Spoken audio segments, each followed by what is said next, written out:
आइए बढ़ते हैं आगे और अब आज की दूसरी बड़ी पॉलिटिकल खबर की जानकारी आपको देते हैं। इस खबर की शुरुआत इस सवाल के साथ, क्या देश में सरकार के हर कदम में कोई गुप्त एजेंडा छिपा होता है या फिर विपक्ष ने सरकार के हर कदम में एजेंडा देखने का ही अपना मिशन बना लिया है? हम ऐसा क्यों कह रहे हैं, इस पर बात करेंगे, लेकिन पहले उस तिरंगा यात्रा को देख लीजिए, समझ लीजिए, जो बैठे बिठाए विवादास्पद हो गई है।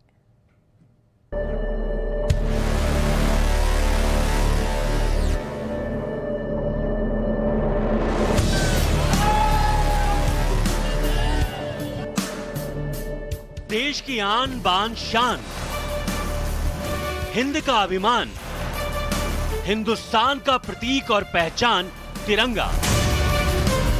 ये तिरंगा जब हवा में शान से लहराता है तो हर हिंदुस्तानी का सिर गर्व से ऊंचा हो जाता है।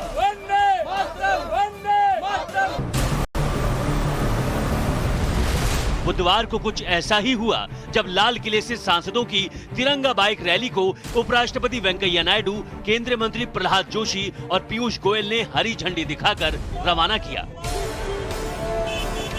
लाल किले से लेकर संसद भवन के पास विजय चौक तक हर हाथ में तिरंगा लहराया। बीजेपी के मंत्री, सांसद, नेता, कार्यकर्ता सब तिरंगा यात्रा में शामिल हुए। केंद्रीय मंत्री स्मृति ईरानी हो, अर्जुन मेघवाल हो या सांसद मनोज तिवारी, हर कोई स्कूटी, बाइक पर सवार होकर आजादी के अमृत महोत्सव का जश्न मनाने के लिए अपने अपने अंदाज में सड़कों पर उतर आया।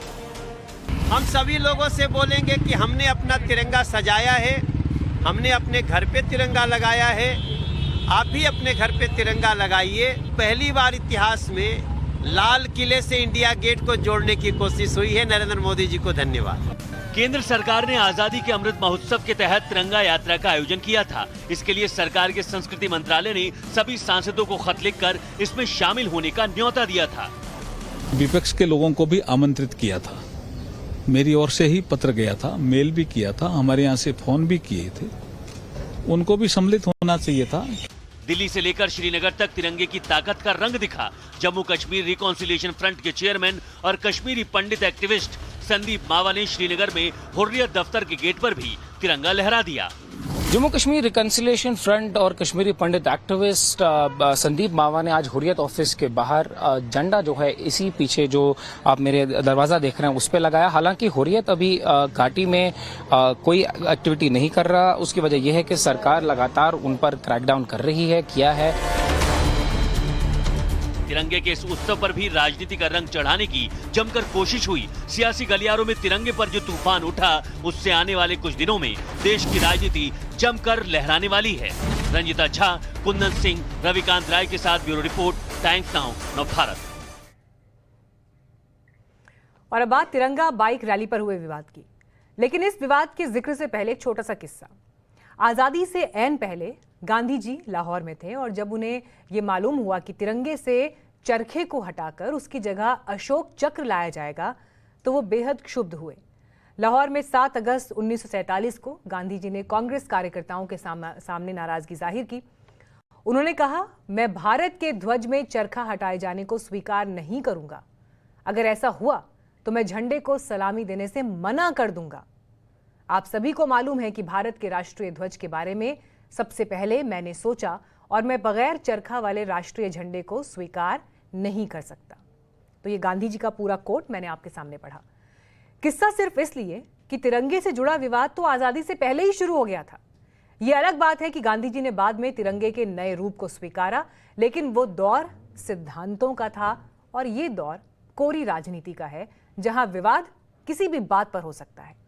सरकार की तिरंगा बाइक रैली का विपक्ष ने आज बहिष्कार कर दिया और इसके पीछे विपक्ष के अपने तर्क हैं। लेकिन सवाल यह है कि क्या तिरंगे के सम्मान के आह्वान को किसी राजनीतिक चश्मे से देखा जाना चाहिए?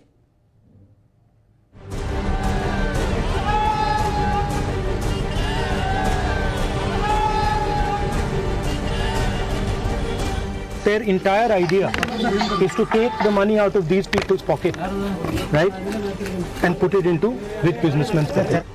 तो तिरंगा यात्रा के आगाज के साथ देश की राजनीति तेरा तिरंगा और मेरा तिरंगा के फॉर्मूले पर बट गई। जो तिरंगा आजादी के आंदोलन का सबसे बड़ा हथियार था, वो तिरंगा आजादी के अमृतकाल में एक दूसरे को घेरने के लिए सियासी हथियार में तब्दील हो गया। सरकार की तिरंगा बाइक रैली का विपक्ष ने बॉयकॉट कर दिया। विपक्ष ने इससे दूरी बना ली और इस पर नया सियासी घमासान खड़ा हो गया।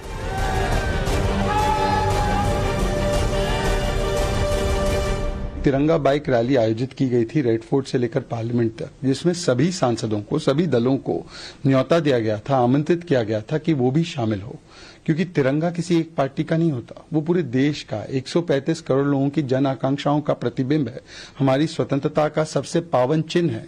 परंतु दुर्भाग्यपूर्ण बात है कि मीडिया के माध्यम से पता चल रहा है कि सिर्फ भाजपा और एनडीए के मंत्री जो है और सांसद जो है वहीं पहुंचे और जो विपक्ष के कई नेता और दल है वो गायब रहे। देश को अपना देश मानते हैं और देश की इज्जत करते हैं, देश का भला चाहते हैं, देश की तरक्की चाहते हैं। वो बोल रहे हैं वो सिर्फ झंडे से ही देश की तरक्की का नहीं होगा, देश के अंदर जो काम होने चाहिए उससे मुल्क तरक्की करेगा। देशभक्ति पर सवाल हो रहा है कि जो देशभक्ति तिरंगे पर नहीं है, देशभक्ति आदमी के कामों पर है, आदमी की पॉलिसी पर है। तिरंगा रैली के जवाब में कांग्रेस के बड़े नेताओं ने अपने अंदाज में ट्विटर की प्रोफाइल फोटो को बदल दिया। कांग्रेस नेता जयराम रमेश ने तिरंगे के साथ पंडित जवाहरलाल नेहरू की तस्वीर लगाई। फिर देखते ही देखते बाकी कांग्रेस नेता भी इसे शेयर करने लगे। पंडित नेहरू की तस्वीर के साथ ही लिखा, वो भी खादी में।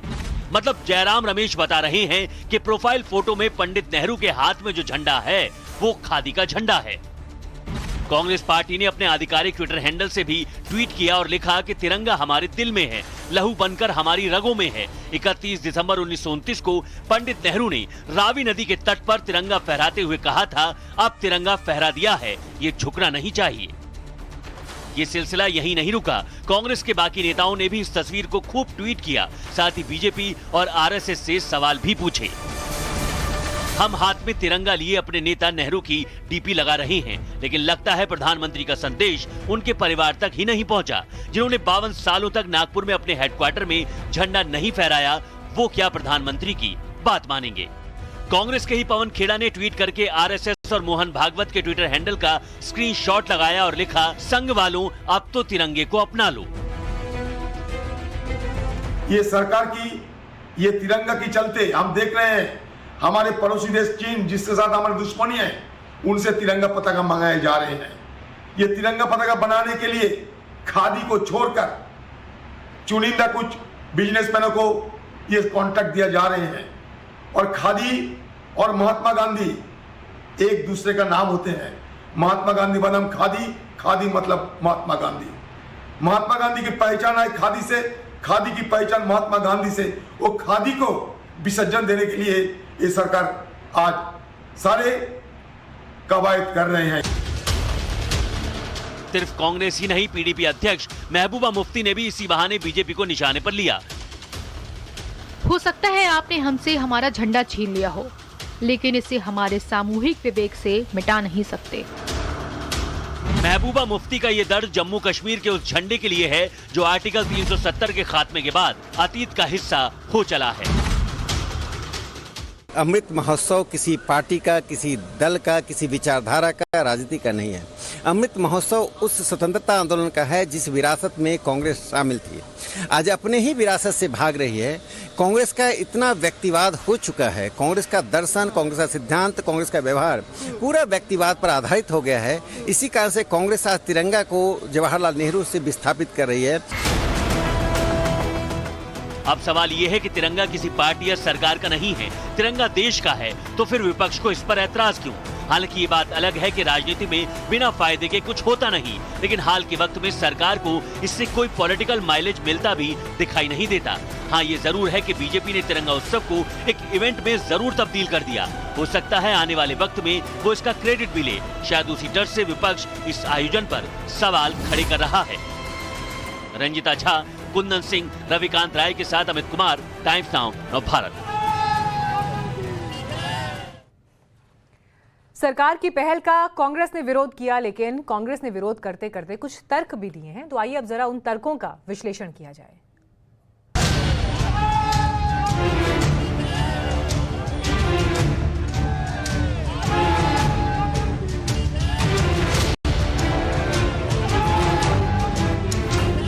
अधीर रंजन का पहला शोध। महात्मा गांधी बनाम खादी, खादी मतलब महात्मा गांधी।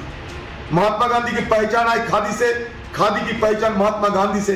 वो खादी को विसर्जन देने के लिए ये सरकार आज सारे कवायद कर रहे हैं। अधीर रंजन का दूसरा शोध। खादी के बदले हमारे दुश्मन चीन से मंगाया जाता सारे तिरंगा, और मोदी की कोई चुनिंदा बिजनेसमैन है हिंदुस्तान में, उनको सारे ऑर्डर दिए जाते कि भाई तुम तिरंगा बनाते रहो। अधीर रंजन का तीसरा शोध। जिस तिरंगा को कभी बीजेपी ने माना नहीं, आजादी के बाद ये तिरंगा के खिलाफत करते थे बीजेपी पार्टी, वो भगवा ध्वज के लिए बार बार सवाल करते थे। ये तिरंगा को जिन्होंने माना नहीं कभी, आज वो तिरंगा की सामने रख के हिंदुस्तान के आम लोगों को दोबारा गुमराह करना चाहते हैं। तिरंगा यात्रा पर पॉलिटिक्स शुरू हुई तो तेज रफ्तार से यहां तक पहुंच गई। लोकसभा में कांग्रेस के नेता मोदी सरकार पर 3 बड़े आरोप लगा दिए। पहला, मोदी सरकार ने राष्ट्रपति महात्मा गांधी की पहचान खादी का बेड़ा गर्क कर दिया। दूसरा, तिरंगा इवेंट से मोदी सरकार अपने बिजनेसमैन मित्रों को फायदा पहुंचा रहे हैं। और तीसरा, राष्ट्रीय ध्वज को बीजेपी ने कभी माना ही नहीं। तो सवाल यही कि अधीर रंजन चौधरी का ये सियासी शोध सच है या झूठ, या कांग्रेस इस पर सिर्फ सियासत कर रही है। हमने इसी की सच्चाई जानने की कोशिश की। सबसे पहले उस आरोप का सत्य सुनिए जिसके तहत अधीर रंजन चौधरी ने आरोप लगाया कि मोदी राज में खादी के बुरे दिन आ गए। पिछले 8 सालों में यानी मोदी राज में खादी का प्रोडक्शन 191% बढ़ गया है। खादी की बिक्री में भी 332% का इजाफा हुआ है। यानी खादी का बेड़ा गर्क करने का आरोप निराधार लगता है। मोदी जी तिरंगा लेंगे तो कहीं ये चाइना का झंडा न ले लें विपक्ष, क्यों मोदी जी जो काम करेंगे उसका उल्टा वो करेंगे। अब दूसरे आरोप का सत्य सुनिए। अधीर रंजन चौधरी ने कहा कि जो तिरंगा इवेंट के लिए तिरंगा या तो चीन से आ रहा है या फिर बड़े बड़े बिजनेसमैन को इसका कॉन्ट्रैक्ट दिया गया। जब हमने इसकी जांच पड़ताल की तो पता चला कि यूपी में करीब 5 करोड़ तिरंगा बनाने का टारगेट है। 3 करोड़ 90 लाख के करीब तिरंगे बन चुके हैं। इनका निर्माण लघु उद्योग इकाइयां और एनजीओ के जरिए हो रहा है, यानी इसका प्रोडक्शन बड़े उद्योगपति नहीं करवा रहे हैं।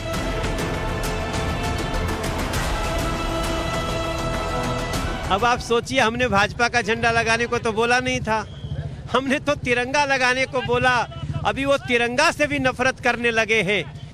अधीर रंजन चौधरी ने यह भी कहा कि बीजेपी ने कभी तिरंगा को माना ही नहीं, आजादी के बाद से ही इसकी खिलाफत करते थे। लेकिन ये आरोप सच नहीं लगता, खासकर बीजेपी के बारे में। इतिहास के किसी पन्ने में ऐसी बात नहीं है। हाँ, ऐसा संघ यानी आरएसएस के साथ जरूर था।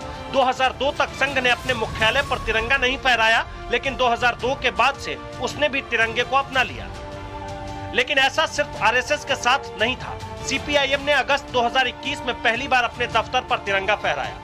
इसी तरह अगस्त 11 में डीएमके ने पहली बार अपने हेडक्वार्टर पर तिरंगा झंडा फहराया। देश में जो पुराना फ्लैग कोड था उसके मुताबिक 2002 से पहले आम लोगों या प्राइवेट संस्था तिरंगा नहीं फहरा सकती थी। कुछ खास अवसरों पर ही उन्हें तिरंगा फहराने का अधिकार था। इसमें स्वतंत्रता दिवस, गणतंत्र दिवस, महात्मा गांधी की जयंती, जालियांवाला बाग के शहीदों की याद में आयोजित होने वाले नेशनल वीक और राष्ट्रीय उत्सव शामिल थे। लेकिन नवीन जिंदल की लंबी अदालती और कानूनी लड़ाई के बाद सुप्रीम कोर्ट के आदेश से फ्लैग कोड में संशोधन हुआ।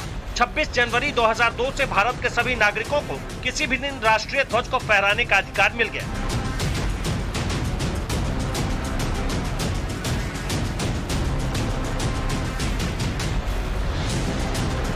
खैर, ये बात पुरानी हो चुकी है। किसने झंडा फहराया, किसने नहीं, इस पर बहस बेमानी है। बेहतर होता कि देश की राजनीतिक पार्टियां और राजनेता इससे आगे की बात करते। Bureau report, times now, Navbharat.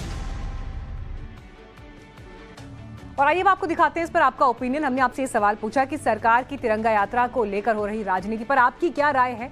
तो बेवजह की राजनीति इसे मानने वाले 49% लोग हैं, जो आप यहाँ पर इस वक्त नंबर देख भी रहे हैं। विपक्ष को गलत ठहरा रहे हैं यहाँ पर 41% लोग, जबकि 4% लोग ये मान रहे हैं कि इस यात्रा के जरिए सरकार अपना एजेंडा थोप रही है और जरूरी मुद्दों से फोकस हटा है और एक बेकार की बहस पे देश पड़ गया है। 6% लोग ये मानने वाले हैं। तो ये रहा आपका ओपिनियन, लेकिन अब देखना होगा कि आने वाले दिनों में यानी 15 अगस्त तक और आगे सूरत क्या होती है।